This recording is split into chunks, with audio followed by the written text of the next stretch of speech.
Black girls are beautiful. I'm Diane. That is my birth name. That's what I'm mostly known for, but I'm also D, no show, baby D to some people. I'm a mother, I'm a sister, I'm a cousin, I'm an auntie.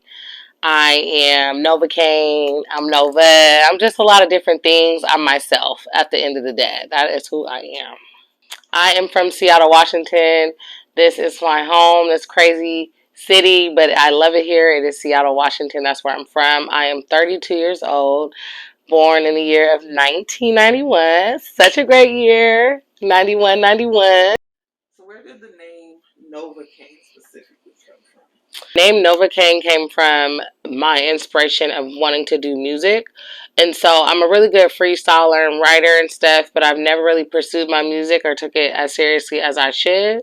But I want my artist name to be Nova. And I just like the name. I just think it's pretty and it reminds me of supernova, like a superstar. So I like the name Nova because it's cute, but it sums up like you're a star. That's what it makes me think of. And so Kane comes from piece of my grandmother's name was Minnie Kane. That was actually her name. And I like the name Kane because I am kind of a dark person at times, and we all know who Cain was in the Bible. Okay? And so that kind of represents the dark parts of me, and Nova kind of represents like the star parts of me, like the good parts of me. So when I mix it together, it's like the good and bad of me. I guess that's where I would say that originates from. Cain was Abel's brother, and Abel was the better brother in the story, and kind of more so favored by his parents. And Cain was jealous of that, and so one day when they were in the field, he killed his brother over jealousy. And I know you're like, damn, like you just kind of said that was incorporated with your name. Um, I would not kill my brother or sister over jealousy, and I'm not a jealous person. But I like that because he was ambitious enough to do what he wanted to do to be the center of attention, and so am I. Um, the best way I can explain it without going too deep. Currently, right now, I am a first job. I work with Airbnbs with some family, so I oversee that and help with that, and I escort on the side and entertain.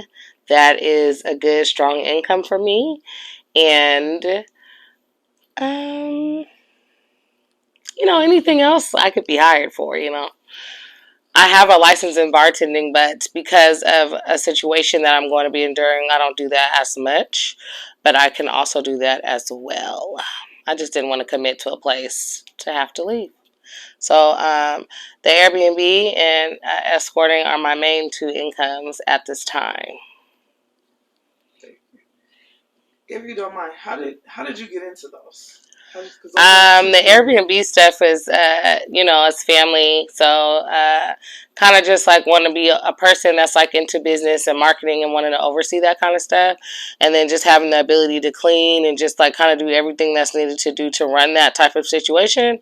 The candidate and the family always obviously knew that I was going to be the good person for that. So, that's how I got into that. And then escorting, it's been an addiction of mine. I would call it an addiction since I wouldn't say 16. That's when I first tried it, but 19. So, yeah, I have degrees.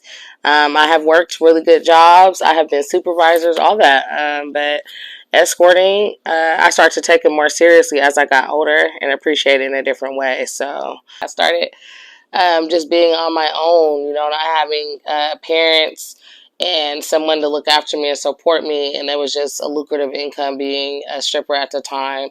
Just kind of getting exposed to that world is how I really started. Yeah, I don't know. I just feel like really growing up, having to fend for myself has contributed to who I am today. Like, I've always made a way for myself and a name for myself. I never really needed help. Not from nobody.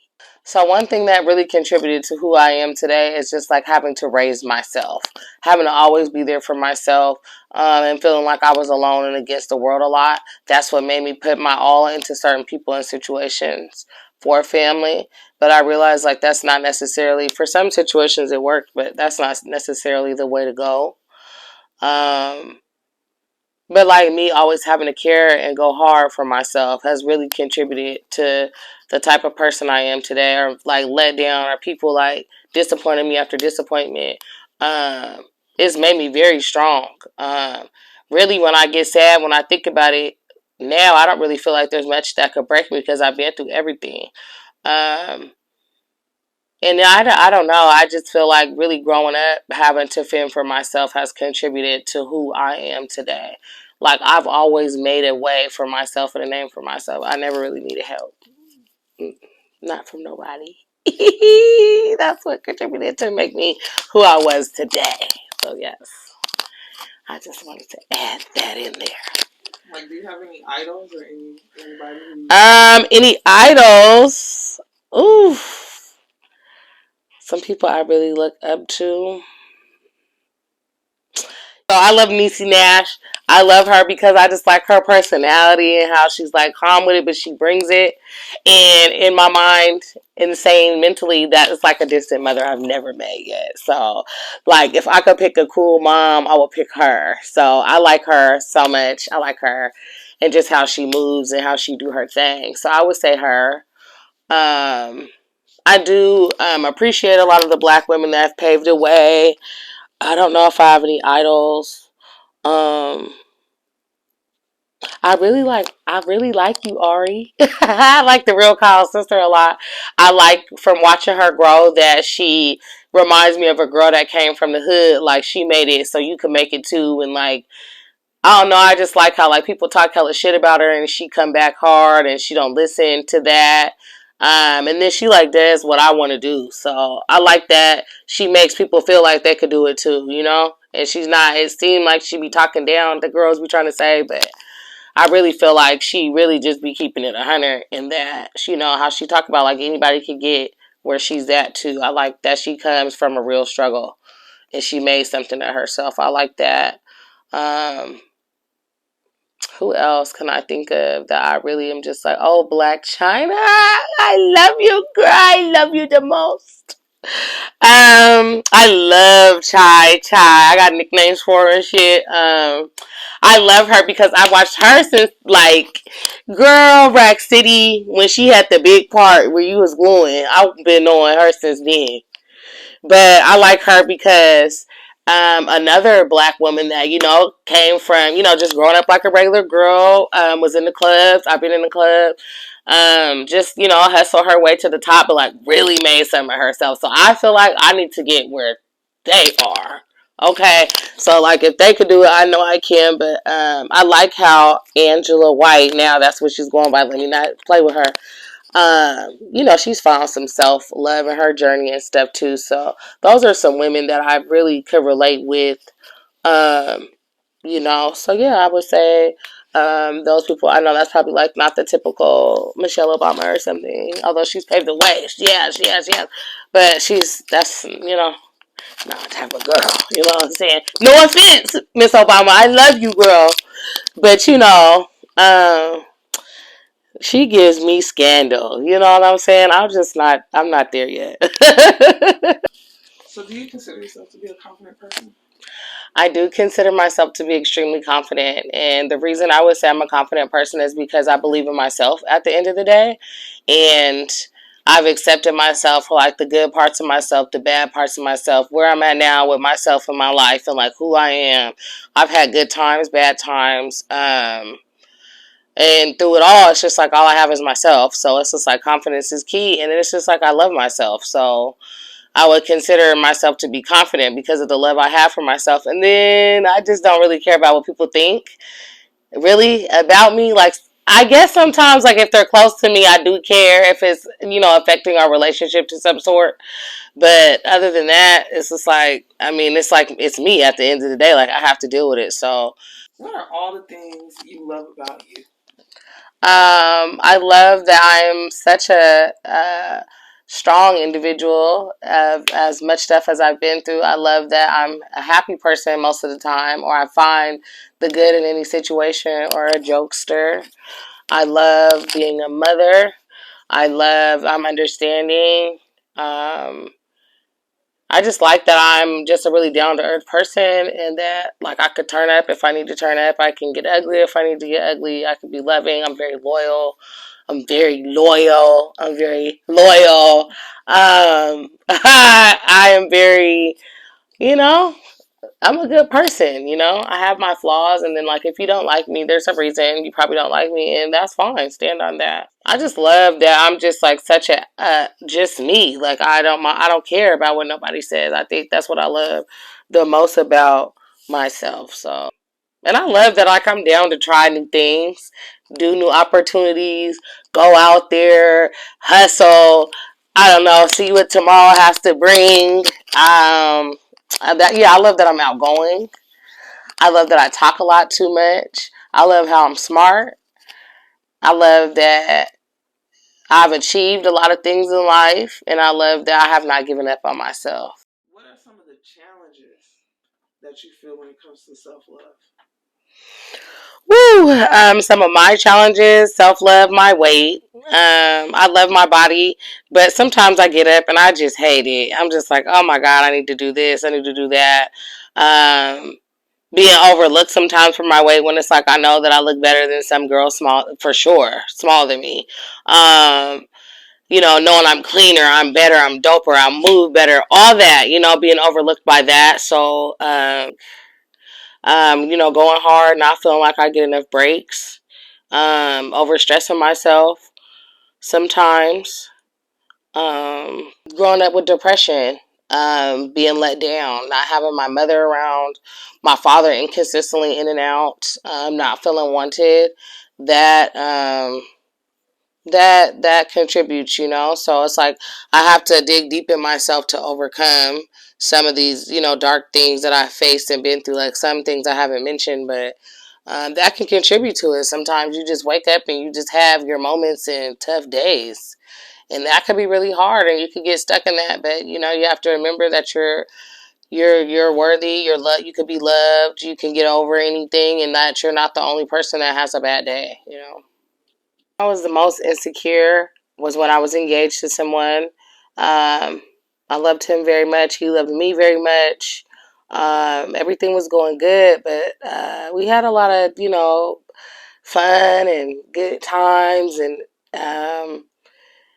I just thought everything was good. And so we got engaged and we told people we was engaged, and I was so happy, and I just felt like I was on top of the world that night in particular. And we had a good night, and we had a good couple days. And then um, like a little bit after that, he left me. He just left me. He didn't want to be in the relationship anymore. He didn't want to be married, so we called the engagement off. I was super embarrassed. I was super hurt. I was enraged. I was mad. And then shortly after that, he got back with his ex that he was with before me, that dogged him and broke his heart. And that broke my heart that I helped heal him, and he left me to go back to her. And so it made me very insecure. I cried for a day. Months. I probably cried for months. I was confused. He was very avoidative. He didn't want to talk about anything. And then they was just out kicking in the streets. And I just wanted to take. I was very upset. I was in a dark place. I wanted to harm both of them. I had an incident where I ran into them and did go off. And then that wasn't good. That showed me after months and months I still was not over it. But it made me very insecure because I felt like that because he left me that she was better than me, and her wigs was stiff. And I couldn't understand that. Like, you want people to grow with a stiff wig over me? That was crazy. So, like, I definitely didn't appreciate that. Told her I didn't appreciate it. She dogged him again. She broke his heart again. Eventually. That's great. Love it. Here for it. But seriously, let me get back on track. That was really a rough time in my life. I struggled. I moved out of state. It hurt.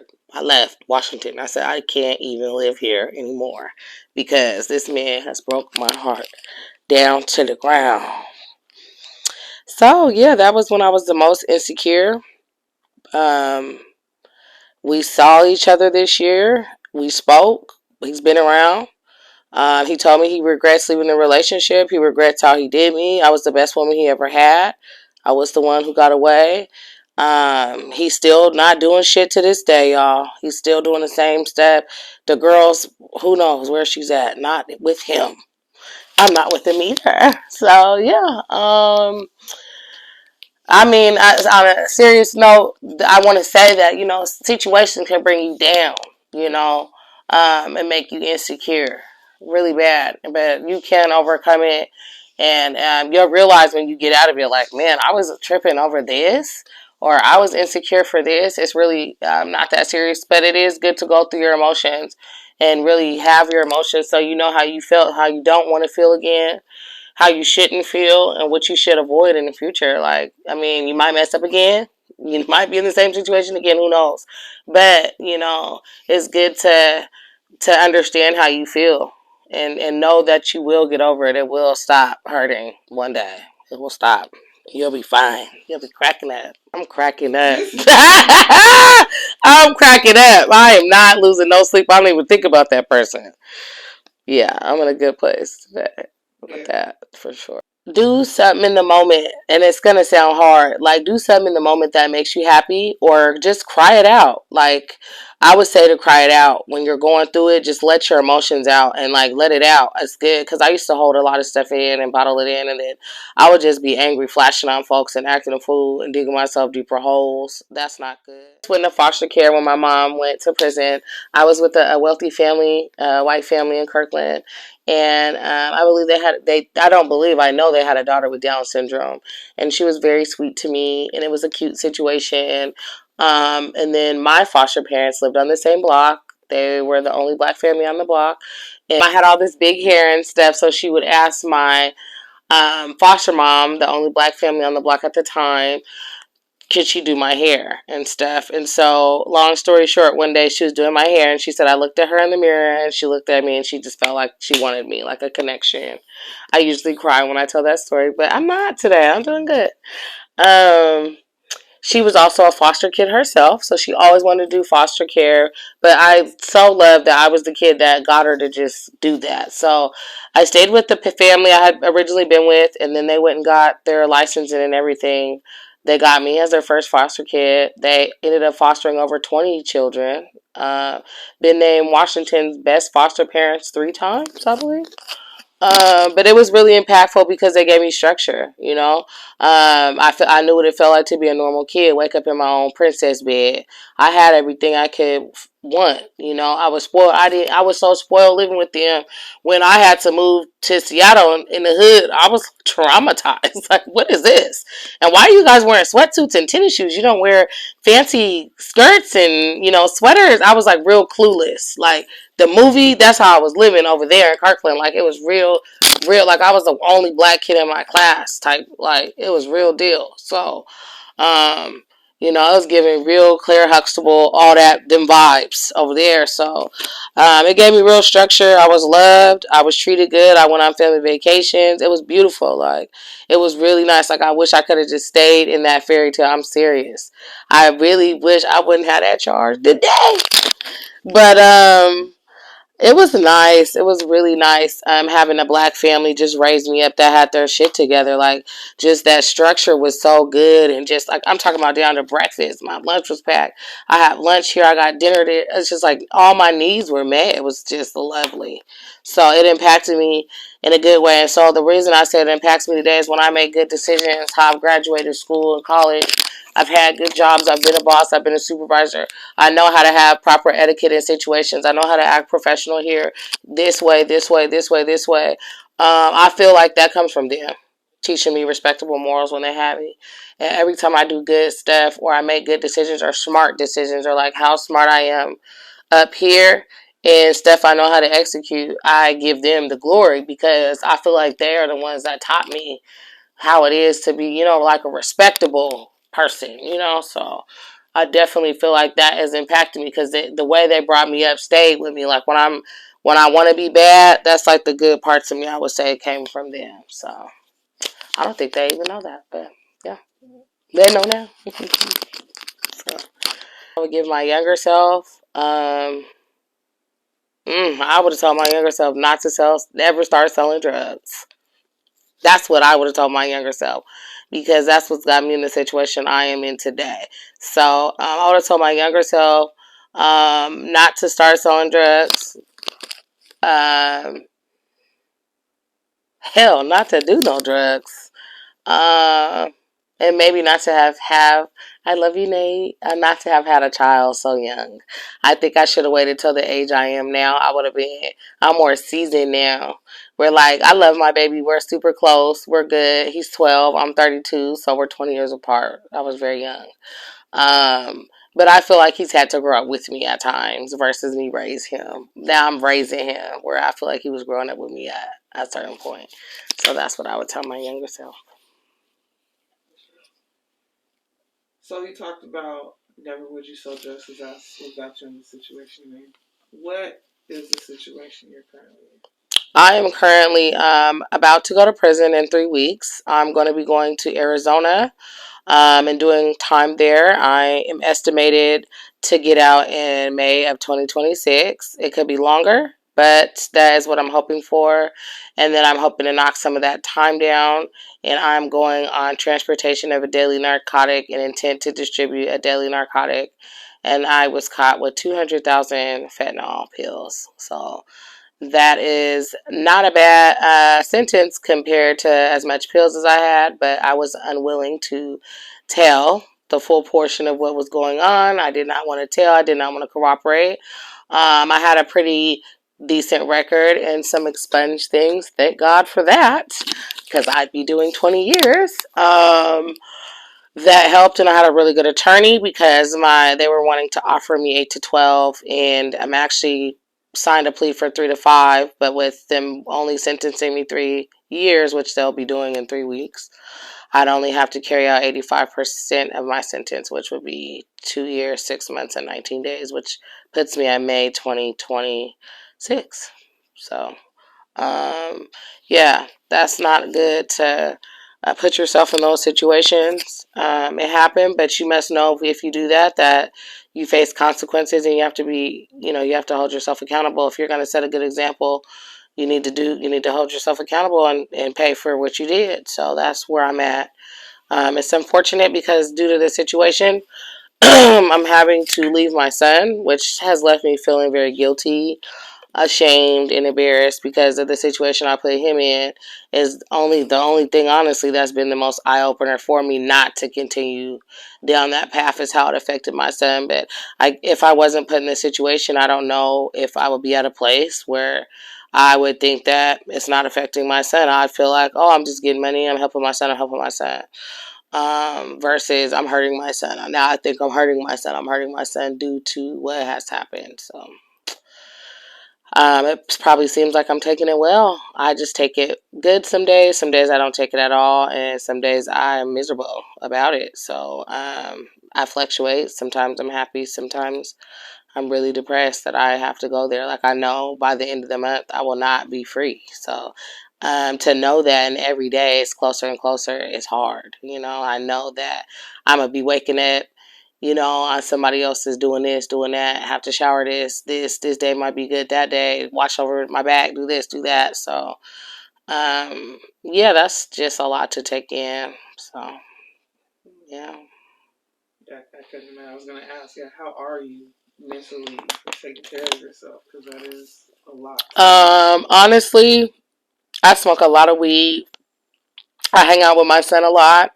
I have a lot of real conversations with my son about life, about us, about our relationship, how we can keep our bond strong, how we'll get through this. That helps me a lot. Him being so encouraging and being so strong in the situation that I don't feel like he has to be, has has helped me mentally get through it. And my friends and the support I have, and people that just love me, like people that barely know me, like, oh, I'll do this, I'll do that, or people just saying, encouraging me, like how you did with the podcast stuff in there and documentary, or, just, um, people that have positive attitudes around me, I really have kept me up through the situation. My attorney being great, mentally, and then sometimes I just have to take time back to myself. And some days not in a good space about it. So I just deal with those emotions when they come. You hope for once you get out of prison? I am hoping to come home and just get back started working again. I'll be living somewhere in an undisclosed location, but I'm very excited because it's gonna be so but yeah, just basically on an all serious note, getting back on track with work and restoring my relationship with my son.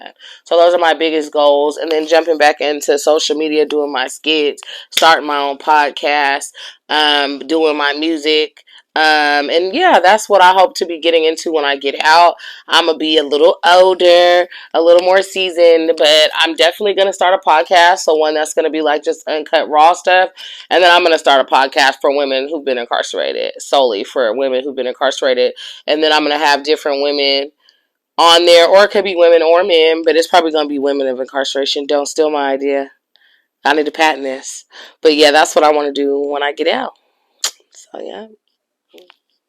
Well, thank you for all of this. Yeah, no problem. Appreciate you telling your story. Yeah. Thank you for having me. Black girls are beautiful. Black women are beautiful. Black girls are beautiful.